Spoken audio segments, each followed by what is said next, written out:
प्यारे बच्चों, आज फिर से मराठी क्लासेस में आपका स्वागत करती हूँ। आज बेटा हम अध्याय 3 करने जा रहे हैं, योग और जीवन शैली। योग और जीवन शैली जो अध्याय है उसमें जो जो हम पढ़ेंगे वो मैंने सारा यहाँ पर लिख दिया है। ये पूरा चैप्टर का कंटेंट है। इसको अगर आप इसका स्क्रीनशॉट लेना चाहो तो आप ले सकते हो। सबसे पहले हम पढ़ेंगे बेटा योगासन द्वारा बचाव के उपाय। योगासन हमें बहुत सारी बीमारियों से बचाता है और उससे बचाव के क्या क्या उपाय है, किस प्रकार से हमें बचाता है वो हम पढ़ेंगे। फिर बेटा हमारी जो जीवन शैली है वो खराब होती है तो हम बहुत सारी बीमारियों का शिकार हो जाते हैं। ठीक है, हमारा खान पान, हमारा रवैया, हमारा जो जीने का तरीका है वो ठीक ना होने के कारण, हमारा जीवन शैली ठीक ना होने के कारण बेटा हम बहुत सारी बीमारियों के शिकार हो जाते हैं। जैसे मधुमेह, मोटापा, मधुमेह, अस्थमा, उच्च रक्तचाप और पीठ दर्द। अब इनको करने के लिए इनको ठीक करने के लिए, इनसे बचने के लिए कौन कौन से आसन किए जाते हैं, फिर उन आसनों के क्या क्या लाभ है और लाभ के बाद क्या क्या सावधानियां उनको करते समय हमें रखनी चाहिए, वो बेटा हम इस अध्याय में पढ़ेंगे। ये अध्याय काफी लंबा है पर बेटा बहुत ज्यादा स्कोरिंग है। कम से कम 7 या 8 मार्क्स का इस चैप्टर में से पूछा जाता है। इसमें से 1 मार्क्स के भी क्वेश्चन पूछे जाते हैं, 5 मार्क्स का भी डायरेक्ट आपका आसन में से क्वेश्चन आता है। तो सबसे मेन है कि आप इसको थोड़ा सा ध्यान से करें और सबसे पहले आपको लर्न होना चाहिए जैसे कि मोटापे के कौन से आसन है, मधुमेह के कौन से आसन है, अस्थमा के कौन से, उच्च रक्तचाप के कौन से और पीठ दर्द के कौन से। सबके आसनों का आइडेंटिफिकेशन सबसे पहला काम है। अगर आपने आइडेंटिफाई कर लिया, प्रोसीजर का आपको रट्टा नहीं मारना, प्रोसीजर में आपको दिखाऊंगी, उसके बाद आप याद रखोगे अपने माइंड में 1-2 बार। बेशक आप घर पे भी देख सकते हो क्योंकि ये बेटा आपके प्रैक्टिकल के पॉइंट ऑफ व्यू से भी ये जो आपका अध्याय है वो बहुत ज्यादा क्या है, महत्वपूर्ण है। तो हम इसको आज करेंगे। तो सबसे पहले मैं आपको ये बता दूं कि हम इसको 6 पार्ट में करेंगे। आज मैं केवल आपको करवाऊंगी योगासनों द्वारा बचाव के उपाय और योगासन क्या है। ये आपके जितने भी, इसको हम 2nd पार्ट में, इसको हम 3rd पार्ट में, इसको 4th में, इसको 5th में और इसको 6th में, पूरा चैप्टर मैं आपको आराम से करवाऊंगी। तो साथ साथ आपको करना है और साथ ही साथ क्या बेटा आपको लर्न भी करते जाना है क्योंकि एक बार से कोई भी, एकदम से कोई भी चीज आप याद नहीं कर सकते। जब आप उसको बार बार रिपीट करोगे, आप उसका अभ्यास करोगे, तभी आप उसमें क्या हो सकते हो, दक्ष हो सकते हो। अब हम करेंगे बेटा आसन के बारे में। आसन क्या है? आसन शरीर की एक मुद्रा है, एक स्थिति है। जब आप खड़े हो तो खड़े होने का आसन है, जो बैठे हो तो बैठने का आसन है, जब आप लेटे हो तो लेटने का आसन। मतलब आपके शरीर की कोई भी स्थिति या मुद्रा को आसन कहेंगे। अब प्राचीन समय में आसन का प्रयोग ध्यानात्मक मुद्रा के लिए किया जाता था। ध्यान की मुद्रा के लिए आसन शब्द का प्रयोग करते आए हम प्राचीन समय से। आप देखते हो जब भी आसन की बात आती है तो आपको ध्यान में कोई योग याद आ जाता है।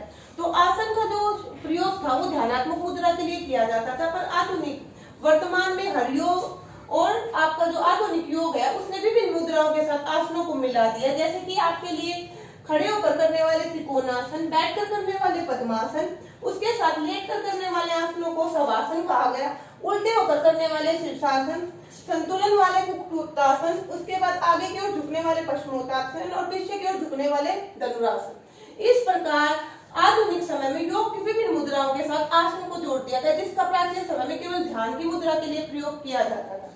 पतंजलि योग सूत्र के अनुसार क्या है बेटा, योग एक सुखदायक और आराम की स्थिति है। योग आसन एक स्थिर है, सुखदायक स्थिति, एक स्थिर है, शांति वाली स्थिति है और क्या आरामदायक, इसमें आप कंफर्टेबल, आराम महसूस करते हो। आपका अपने सांस पर ध्यान देना होता है। इसमें आपको पता है कि आप लंबा सांस खींच कर लेते हो, फिर आराम से सांस छोड़ते हो। जब आप ऐसा करते हो तो कहीं ना कहीं आप क्या हो जाते हो, रिलैक्स हो जाते हो। उसके बाद देखो पतंजलि योग सूत्र क्या कहता है कि आसन एक स्थिर मतलब शांत करने वाली, स्थिर बिनाई है, सुखदायक स्थिति, आपको आराम प्रदान करने वाली स्थिति है। आसन क्या करते हैं बेटा, शरीर के लिए बहुत ज्यादा जरूरी है, शरीर को लचीला बनाते हैं, साथ ही साथ क्या करते हैं, आपके शरीर का संतुलन बढ़ाते हैं। उसके अलावा आपको बहुत सारी बीमारियों से बचाते हैं और आपकी एकाग्रता को सुनिश्चित करते हैं, आपकी एकाग्रता को क्या करते हैं, बढ़ाते हैं। अब आसन क्या है, किस प्रकार हमें बहुत सारी बीमारियों से बचाते हैं, आसनों के हमारे शरीर के लिए क्या लाभ है, अभी वो हम नेक्स्ट टॉपिक में करेंगे। अब हम करते हैं रोगों से बचाव में आसन के लाभ। अगर रोगों से बचाने में हमारे आसन किस प्रकार अपनी भूमिका निभाते हैं। ठीक है। आपको पता है कि हमें आसन हमारे शरीर को लचीला बनाते हैं, हमारे रोगों से बचने की क्षमता बढ़ाते हैं, शरीर का संतुलन बढ़ाते हैं, तथा साथ ही साथ क्या करते हैं, हमारी एकाग्रता को भी बढ़ाते हैं। अब इससे होने वाले लाभों की अगर हम बात करें तो इससे होने वाले लाभ असीमित है, पर फिर भी एग्जाम पॉइंट ऑफ व्यू से पूछा जाता है तो 5 ही पॉइंट पूछे जाते हैं बेटा। तो हम इसको पर अलग अलग भागों में बांट के इसके लाभों को करेंगे, क्योंकि एग्जामिनर कुछ भी आपसे पूछ सकता है। तो मैं आपके इसके जो लाभ है उनको 3 भागों में बांटा गया है। एक तो शरीर क्रियात्मक जो आपके शरीर पर हो रहे हैं, मनोवैज्ञानिक जो आपके मन पर हो रहे हैं, और जैव रासायनिक जो आपके शरीर के हार्मोन्स, आपके रसायनों पर जो इसका प्रभाव पड़ रहा है वो इसमें डिस्कस करेंगे। अब कहता है कि शरीर क्रियात्मक प्रभाव को मैं पहले आपको सबसे पहले बताती हूँ। अब ये क्या कहता है, शरीर क्रियात्मक जो प्रभाव है उसमें सबसे पहला है बेटा तंत्रिका तंत्र संतुलन। अगर आपको पता होगा कि कोई भी हम स्टिमुलस देखते हैं, जब कोई भी उद्दीपक हम देखते हैं, वो हमारे सेंस ऑर्गन के थ्रू हमारे ब्रेन तक मैसेज आता है और ब्रेन से फिर रिप्लाई आता है जब हमारे जो संवेदी अंग है वो कार्य करते हैं। अगर हमारा ये सिस्टम जितना इंप्रूव होगा, ये हमारे तंत्रिका तंत्र पर निर्भर है, तंत्रिका तंत्र जितना अच्छा होगा उसी प्रकार से हम क्या करेंगे, उसी प्रकार से हमारा कार्य होगा। तो तंत्रिका तंत्र को मजबूत बनाता है। अगर हर रोज आप योगा करोगे तो आपका तंत्रिका तंत्र क्या हो जाएगा, बहुत ज्यादा अच्छा हो जाएगा, मजबूत हो जाएगा। तो पहला तो क्या है, तंत्रिका तंत्र के संतुलन को बनाने में, अच्छा बनाने में मुख्य भूमिका निभाता है। दूसरा क्या करते हैं आपको पता है कि हमारा हार्ट, हमारा हृदय हमारे शरीर की एक इम्पोर्टेंट, हमारे शरीर का एक आंतरिक अंग है और हमारे शरीर में मुख्य भूमिका निभाता है। अगर हमारा हृदय क्या है, उसकी कार्य क्षमता कम हो जाएगी तो हम कोई भी कार्य ठीक से नहीं कर पाएंगे। तो ये हृदय की, अगर आप हर रोज योगा करते हो तो आपके हृदय की कार्य क्षमता क्या हो जाएगी, बहुत अच्छी हो जाएगी, बढ़ जाएगी। उसके बाद है अंतःस्रावी ग्रंथियों का सामान्यीकरण। आपको पता है कि बेटा हमारे अंदर बहुत सारी ग्रंथियां हैं जिनसे हार्मोन का सिक्रेशन होता है, हार्मोन का स्राव होता है, बहाव होता है। अगर ये सामान्य है तो बेटा मधुमेह, थायराइड, ऐसी बहुत सारी बीमारियों से क्या रहते हैं, बचे रहते हैं। पर जब इसमें सामान्यीकरण नहीं होता, कुछ असामान्य वस्तुएं इसमें उसका असामान्य हो जाना, इससे क्या होता है, हमें बहुत सारी बीमारियां हो जाती है, हमारी जीवन शैली क्या हो जाती है, खराब होने की वजह से ऐसा होता है। तो ऐसे में क्या होता है, अंतःस्रावी ग्रंथियों का सामान्यीकरण करने में योगा का बहुत इंपॉर्टेंट रोल है। उसके बाद उत्सर्जन में मददगार। हम बीमार कब होते हैं बेटा, जब हमारे शरीर में अवांछित तत्वों की मात्रा बढ़ जाती है। पर अगर आप देखते हो जो ज्यादा पसीना बहाते हैं, जो अच्छा पानी पीते हैं, उनके शरीर से अवांछित तत्व अपने आप बाहर हो जाते हैं। उसी प्रकार जो योग करते हैं, योग करने से आपका शरीर का जो सिस्टम है वो मजबूत बनता है और आपके शरीर से जो अपशिष्ट पदार्थ है वो आपके शरीर से बाहर धकेल दिए जाते हैं।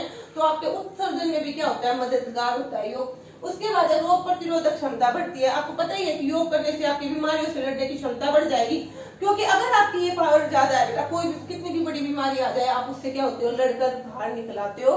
तो आपकी रोग प्रतिरोधक क्षमता को भी क्या करता है, योग के द्वारा बढ़ाया जा सकता है। एक बार फिर से देखते हैं बेटा, तंत्रिका तंत्र का संतुलन, हृदय की कार्य क्षमता बढ़ जाना, अंतःस्रावी ग्रंथियों का सामान्यीकरण, उत्सर्जन में मददगार, रोग प्रतिरोधक क्षमता बढ़ती है। 5 के 5 पॉइंट बेटा आपको लर्न करने हैं। अगर आप याद नहीं करोगे तो फिर आप एग्जाम में भी नहीं लिख पाओगे। वैसे तो इसके असीमित पॉइंट है, पर 5 पॉइंट ज्यादातर पूछे जाते हैं, तो आप बिल्कुल ध्यान रखेंगे। अब हम मनोवैज्ञानिक, आपके मन के ऊपर, ठीक है, हर मानव का व्यवहार क्या है, मनोविज्ञान क्या है, मानव व्यवहार का अध्ययन है। अब क्या है, अब मूड में सुधार होता है। अगर आप योग करते हो तो आप अच्छे खुश मिजाज बनते हो, मूड में सुधार होता है। आपने देखा होगा कुछ लोग बिना परेशानी के भी परेशान रहते हैं, बिना कोई समस्या के परेशान रहते हैं, गुस्सा करते हैं। तो ऐसे लोग हैं, उनकी बजाय अगर आप योग करते हो तो क्या होगा बेटा, आपका मूड अच्छा रहेगा, आप खुश रहोगे हर स्थिति में, जीवन की हर स्थिति का सामना करने के योग्य बनाता है आपको। उसके बाद है सामाजिक समायोजन। आपको पता है कि मनुष्य एक सामाजिक प्राणी है, समाज में उसका समायोजन जरूरी है, समाज से घुलना मिलना बहुत जरूरी है। योग के द्वारा आप समाज को समझते हो, आप अपने आप को समझते हो, आप ध्यान लगाते हो, आप सोचते हो कि मनुष्य क्या है। तो इस प्रकार से क्या है, सामाजिक समायोजन क्या हो जाता है, बढ़ जाता है, सामाजिक संबंध क्या होते हैं, मजबूत होते हैं। उसके बाद है आत्मविश्वास बढ़ता है। जब आप योग करते हो तो आपका आत्मविश्वास क्या हो जाता है, मजबूत होता है, आपका योग के द्वारा आत्मविश्वास मजबूत होता है। उसके बाद है चिंता और अवसाद। आज पूरे समाज की समस्या बन गई है बेटा, हमारा जीवन बड़ा चिंतामय और तनावपूर्ण हो गया है, जिससे क्या हो गया है, लोग अवसाद के शिकार हो जाते हैं, कई बार आत्महत्या जैसा कदम भी उठा लेते हैं। तो जीवन में कठिनाइयां आनी है, चिंता और अवसाद से क्या कर सकता है, योग आपको निकाल सकता है, क्योंकि एक योग क्या है, स्वस्थ जीवन शैली है। उसके बाद क्या है बेटा, सामाजिक भलाई। आप समाज की भी भलाई सोचते हो, ना केवल आप अपने बारे में सोचते हो, आप सामाजिक प्राणी बनते हो और समाज की भी भलाई सोचते हो। तो आपके मन पर इसका बहुत अच्छा प्रभाव पड़ता है। क्या होता है बेटा, आपका मूड सुधर जाता है, कोई चिंता परेशानी आप अपने मन में नहीं रखते, अगर आती है तो उनका सामना कर लेते हो। सामाजिक संबंध आपके मजबूत होते हैं, आप में अपने बारे में आत्मविश्वास आता है, आपका मनोबल बढ़ता है, तथा उसके साथ साथ ही क्या बेटा आप समाज की भलाई के लिए भी कार्य करते हो। अब उसके बाद है जैव रासायनिक। जैव रासायनिक का भी बेटा हमारे शरीर पर बहुत ज्यादा प्रभाव है। तो आसन के द्वारा इस प्रकार से किसको कंट्रोल करता है। आपको पता होगा कि हमारे शरीर में एक तो अच्छा कोलेस्ट्रॉल बनता है, एक बुरा कोलेस्ट्रॉल बनता है। अच्छे कोलेस्ट्रॉल को क्या करता है, योग के द्वारा उसको बढ़ावा मिलता है, और जो बुरा कोलेस्ट्रॉल है उसको कंट्रोल किया जाता है। हीमोग्लोबिन आपके रक्त कोशिकाओं में जो है बहुत जरूरी है, हीमोग्लोबिन की मात्रा आपके शरीर में बहुत जरूरी है शरीर को ऊर्जावान रखने के लिए।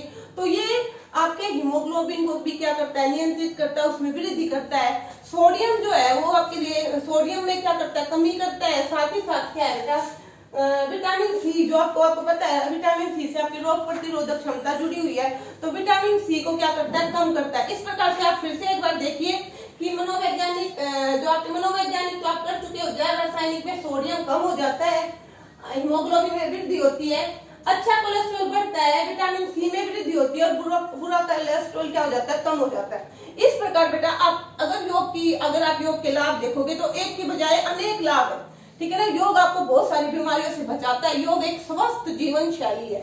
अगर आपको पता होगा कि आधुनिक समय में मॉर्निंग असेंबली में भी, स्कूलों में भी योग को शामिल किया जा रहा है, ताकि बच्चे एक स्वस्थ जीवन शैली सीखें, योग अपने जीवन में शामिल करें और बहुत सारी आने वाली बीमारियों से बचें। तो हमारी जीवन शैली खराब होने के कारण हमें बहुत सारी क्या हो सकती है, समस्याएं हो सकती है, जिसमें मोटापा, मधुमेह, अस्थमा, पीठ दर्द और भी कई समस्याएं हैं। पर बेटा इनको हम अगले पार्ट्स में करेंगे। अगर आपको ये वीडियो पसंद आया तो चैनल को लाइक करें, सब्सक्राइब करें। Thank you.